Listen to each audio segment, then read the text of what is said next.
इस महापुरुष ने इसके ऊपर बहुत जोर दिया। एक दूसरे का आदर करें, सम्मान करें। अगली बात बताई, एक दूसरे का विश्वास जीतें, झूठ ना बोले, झूठ नहीं बोले। कभी सहेली से भी बात होती है तो मेरी बहनें कह देती वो भाभी का फोन था, और तुम सीधे बोल दो कि सहेली का फोन है, तो क्या कोई आफत आ रही है? क्या है उसमें बोलने में, क्या है उसमें? संशय युक्त मत बनिए, संशय आत्मान विनिश्चति। और आज का दौरा चल रहा है, पत्नी को पति के ऊपर और पति को पत्नी के ऊपर विश्वास नहीं रहा। दोनों मोबाइल में ताला डाल करके रखते हैं, दोनों एक दूसरे से कम नहीं है। मोबाइल में लॉक डाल के फिर मौका मिलता है दोनों एक दूसरे का मोबाइल चेक करते हैं। ऐसा जीवन पति और पत्नी के बीच में, ऐसा जीवन, ऐसी जिंदगी। ग्रंथ तो ये कहते हैं कि शरीर दो हैं, इन दोनों की आत्मा एक है। दोनों एक दूसरे का विश्वास जीत करके रहे। समझ में आ रहा है? दोनों एक दूसरे का विश्वास जीत के रहे। कोशिश करें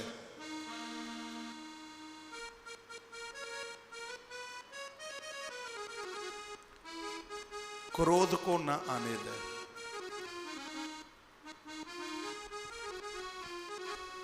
कोशिश करें दोनों एक दूसरे की गलतियां और कमियां न देखें।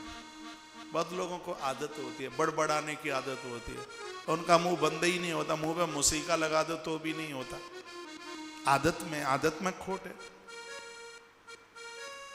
गलती होने पर दोनों अपनी गलती का एहसास करें। कोई फैसला ले रहे हैं, एक दूसरे को पूछ ले।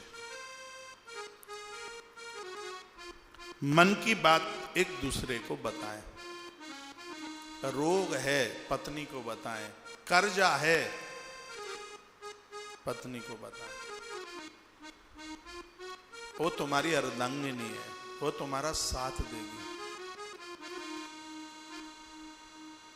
अब शब्द ना बोलें, ऐसे शब्द ना बोलें जो हृदय में घात कर दें, जिसको कभी भूल ना पाए। ऐसे शब्द ना बोलें।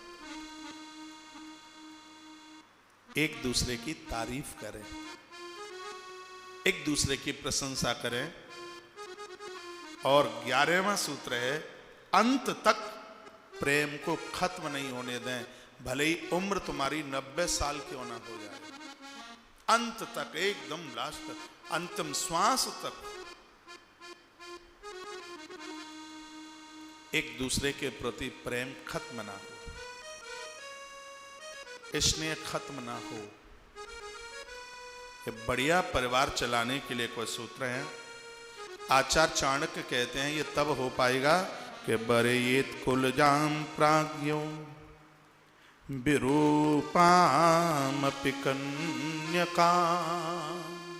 जब बढ़िया कुल की कन्या आप लेके आएंगे, लेकिन तुम तो सुंदर चमड़ा देखना चाहते हो।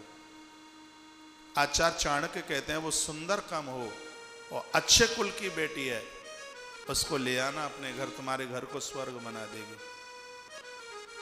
एक दिन मैंने चाणक्य के सूत्र में सुबह की कथा में बोला था, कभी ऐसा होता है कि पहली गृहिणी की या तो मृत्यु हो गई या वो छोड़ के चली गई, घर में छोटे छोटे बच्चे हैं, फिर सोचा जाता है इन बच्चों का पालन कौन करेगा, इनको संभालेगा कौन। तो उन बच्चों के पालने के लिए एक दूसरा विवाह कर लिया जाता है। आचार्य चाणक्य ने इस बात का विरोध किया, कहा तुम पत्नी लेने जा रहे हो कि नौकरानी लेने को जा रहे हो।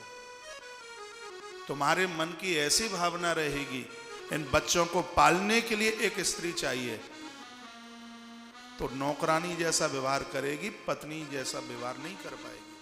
हाँ, यदि तुम उसको गृहिणी बना करके लाओगे तो अपने पेट से जन्म देने वाले बच्चों से भी ज्यादा उन बच्चों के ऊपर वो प्रेम का साबुन बरसाएगी। ये आपके हाथ है। और ये अति निंदनीय है। दूसरे विवाह की पत्नी को बहुत घोर दृष्टि से देखा जाता है और ये समाज के लिए ठीक नहीं है, ये समाज के लिए बढ़िया नहीं है। इसलिए प्राय बहुत परसेंट में फिर ये दूसरे विवाह की देवियां उस परिवार का आदर नहीं कर पाती, मान नहीं कर पाती, उस परिवार का सम्मान नहीं कर पाती। उसमें ये सब कमियां देवियों की नहीं, उस परिवार की कमी है। क्योंकि वो पत्नी लेने को कहाँ गया था? वो तो एक नौकरानी लेने को गया था बच्चों का लालन पालन करने के लिए। नौकरानी लेने को गया तो फिर तो वो वैसा ही काम होगा। चाणक्य ने कितना जोर दिया, बोले पूरी जिंदगी का सवाल है। जिंदगी का सवाल नहीं, उस लोक तक का सवाल है जो आप अपने घर में गृहिणी का चुनाव कर रहे हैं। इसमें सजग रहिए। और उनको भी कहा है जो अपनी बिटिया के लिए वर देख रहे हैं, आप सोने के बिस्किट मत देखते रहिए, ऊंची सी अट्टालिकाएं मत देखिए, उस खानदान की गुणवत्ता देखिए, वहां का रहन बसन देखिए, वहां का चरित्र देखिए, तभी आपकी बेटी सुख से जी पाएगी, नहीं तो बड़ा मुश्किल हो जाएगा। जो बच्चे देश छोड़ के परदेश में रहते हैं वहां तो बहुत समझ करके अपनी बेटी को देना। आज की स्थिति बहुत गड़बड़ है, बाहर से दिखता कुछ और है और अंदर होता कुछ और है। ये जितने भी दहेज के केस लगे हैं 90% झूठे। अब आप बेटियों को परेशान करोगे तो वो झूठे केस लगेंगे फिर, और प्राय वो झूठे ही होते हैं। उसमें बहुत जवान बेरोजगार घूम रहे हैं, नाक में दम हो गई, जीना मुश्किल हो गया। तो आप सुधर जाओ ना, तुम ये खोटे काम करते क्यों? किसी की जिंदगी के साथ खिलवाड़ क्यों? फिर वह भी झूठा केस। हमारा इतना जेवर लेके, भले ही घर में सींचा लेने को सोना ना हो, पर कोर्ट में लिखाएंगे 25 तोला लेके गई। ये सब झूठा ही होता है और क्या है, सब झूठा होता है। महात्मा चाणक्य ने इतना जोर दिया इस बात के ऊपर कि बरयेत कुलजाम प्राज्ञो विरूपामपि कन्यकाम रूपशीलाम न नीचस्य विवाह सदृशे कुले। कुलीन परिवार की कन्या लेके आई है। जिस ससुराल पक्ष में बेटियां अपने मायके में पियर में बैठी हैं, इसका अपराध उस वृद्ध सासू ससुर को लग रहा है। बच्चे को डांटें, फटकारें, जिसके साथ अब भाव डलवा करके लाए उसको, खुद जाइए और उस बेटी को अपने घर लेकर के आइए। विवाह के तत्पश्चात वह बेटी मायके में पियर में बैठी है और आपके होते हुए भी आप बहुत बड़ा अपराध कमा रहे हैं।